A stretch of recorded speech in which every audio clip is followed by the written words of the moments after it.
manusia menyangka bahawa mereka akan dibiarkan untuk terus berkata kami beriman, sedangkan mereka tidak diuji. Ketika itu, ketahuilah Allah, siapa yang benar-benar mengucapkan dia beriman dan benar pengakuannya, dan siapa pula yang mengaku dia beriman tapi dia berdusta. Dalam suasana yang kita berada pada hari ini, setiap kita menginginkan kita balik seperti mana kita sebelum ini.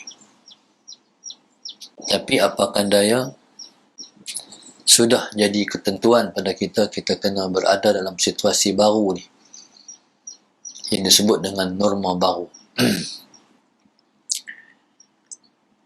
Dalam situasi yang berada ini, sesungguhnya umat Islam di Malaysia khususnya sedang hidup dalam keadaan yang tidak selesa. Sebagai contoh, kita kena pakai mask. Biasanya kita bernafas tanpa ada sebarang yang menghalang. Tapi hari ini kita kena pakai mask. Allahumma salli ala Sayyidina Muhammad, menyebabkan nafas kita terhalang. Begitulah juga dengan lain-lain norma baru yang telah diperwajibkan oleh kerajaan kepada rakyatnya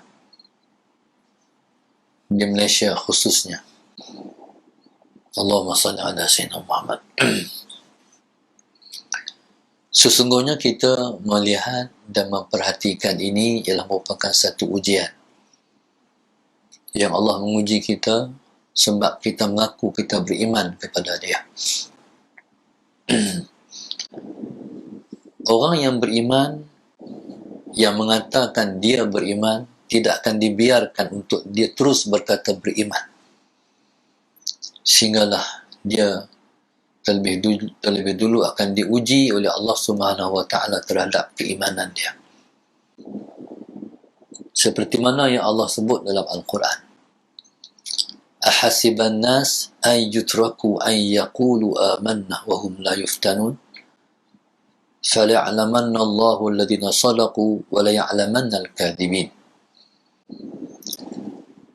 Allah sebut dalam Al-Quran, apakah manusia menyangka bahawa mereka akan dibiarkan untuk terus berkata kami beriman, sedangkan mereka tidak diuji. Ketika itu, ketahuilah Allah, siapa yang benar-benar mengucapkan dia beriman dan benar pengakuannya, dan siapa pula yang mengaku dia beriman tapi dia berdusta, tak betul di antara hati dan juga ucapannya. Maka Allah Subhanahu wa Ta'ala sejak zaman berzaman, generasi demi generasi, bahkan detik dan ketika, sentiasa menguji manusia. Cumanya bagaimana manusia menerima, Allahumma salli ala Sayyidina Muhammad, semua ujian yang Allah ujikan kepada mereka. Ujian pasti, mesti kita akan diuji. Tetapi bagaimana kita menerima ujian tu? Tu dia punya poin yang kita nak cakap ni. Bismillahirrahmanirrahim. Orang yang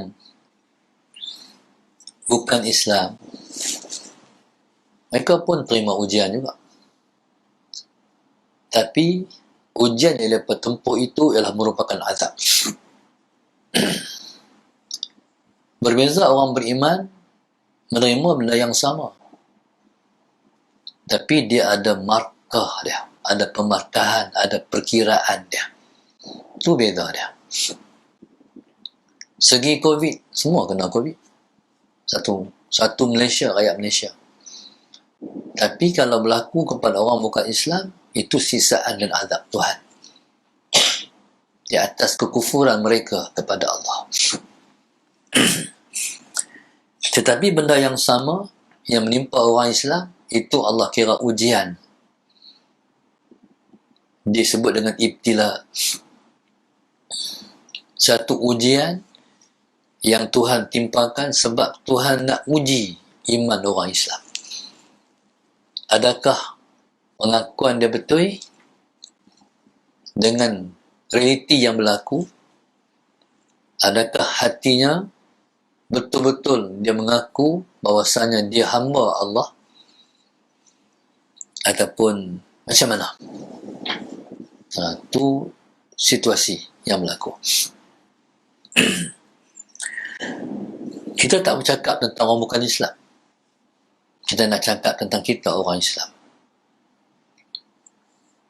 Maka dalam situasi ini, bila kita bercakap tentang hijrah norma baru ni, maka apa yang diperlukan kepada kita, Allahumma salli ala sayyidina Muhammad, kita bertahan.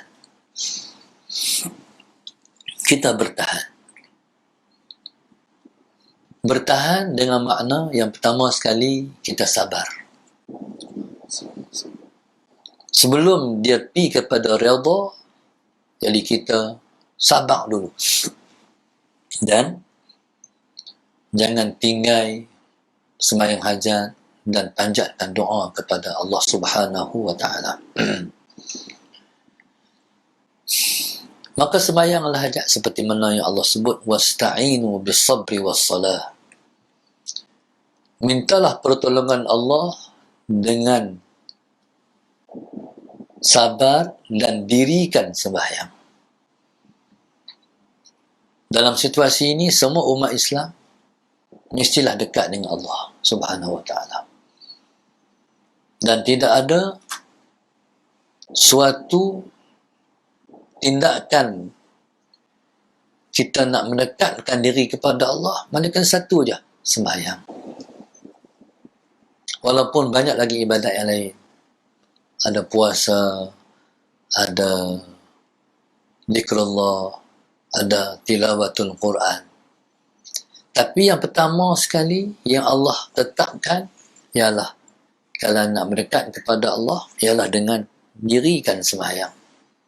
Sabar dan dirikan sembahyang. Sabar ni dia perbuatan hati. Sembahyang ni dia cover dua sekali. Iaitu anggota kita melakukan, menggerakkan ibadat sembahyang dalam waktu sama hati kita berpaut dan bergantung kuat kepada Allah Subhanahu wa taala. Maka harap-haraplah semua yang dengar kuliah yang kita sedang live bersama ni, marilah kita jadikan ujian yang menimpa kita ni ialah ujian semua orang. Kita berkongsi ujian. Tak ada yang terlepas daripada ujian ni. Maka untuk itu, Allahumma salli ala sayyidina Muhammad, yang diperlukan ialah kita sembahyang untuk kita bersembahyang, kita sabar, kita berdoa untuk semua, untuk umat ini.